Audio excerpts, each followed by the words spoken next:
In the development of my thoughts on gender politics, one mentor came first and set my mind onto a formative track which it has followed ever since. This mentor happens to be a blue-collar man with an encyclopedic knowledge of history in all of its forms from military to cultural, who's likely forgotten more than I will ever know. He's been a constant, placid and ever-engaging friend. My gratitude to him is boundless. His name is Fidelbogen. Historically, feminists have campaigned for both A. rights and liberties that women as individuals are entitled to, and B. privileges and immunities that women as human adults are not entitled to. The latter practice composes the entirety of present-day feminist activism.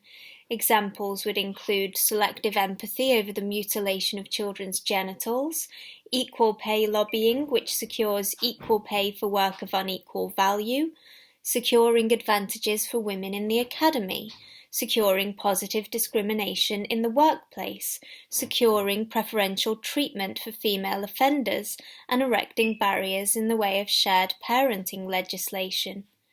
Every struggle that feminism presently engages in is to preserve and expand upon special treatment for women.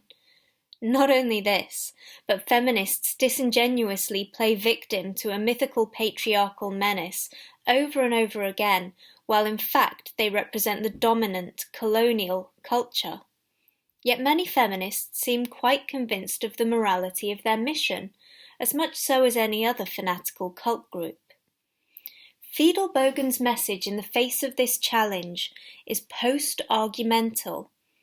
For as long as feminism has existed, opposition to it has existed, and we call this perennial resistance the non-feminist revolution.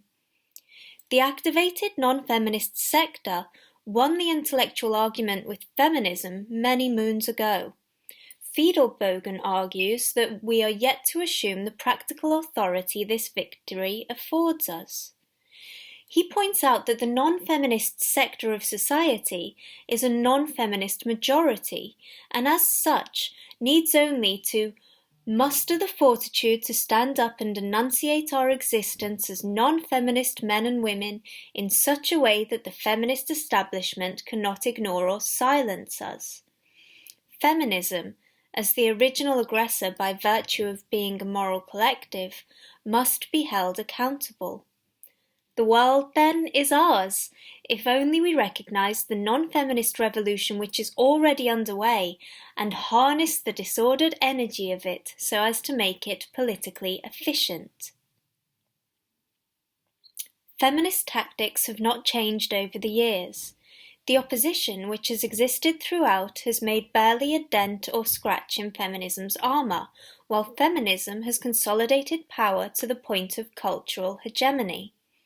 The Fidelbogian approach to feminism offers an alternative to the tried and tested, morally laudable but strategically insufficient men's rights pathway.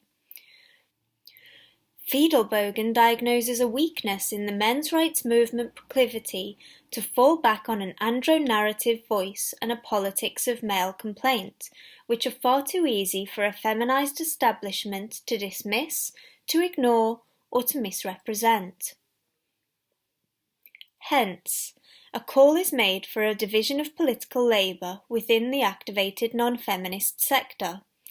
This would see some carrying on the legacy work of men's advocacy, while others would take a strict anti-feminist role.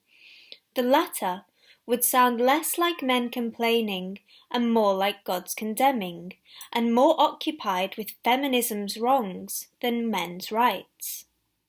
This comes at a weary point in history, for we have lived through a century of strident feminism that seeks to increase the power of women with no clearly understood limit or endpoint, that claims a unique mandate to dictate how individuals live and how societies are organized, and has developed a unique power to ride down all opposition.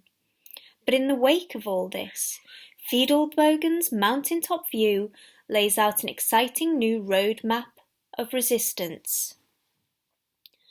Feminism is the problem, and Fidelbogen is the counter-feminist philosopher par excellence. A truly original and astute dissident thinker in an age of conformity, his counter-feminist essays will provide the finest analysis of what feminism really is, in plain talk, stripped of sophistry, and how it operates, while suggesting watertight methods for undermining feminist underhandedness. I should add that the counter-feminist essays are eminently quotable and mimetic. Onward to the non-feminist breakout.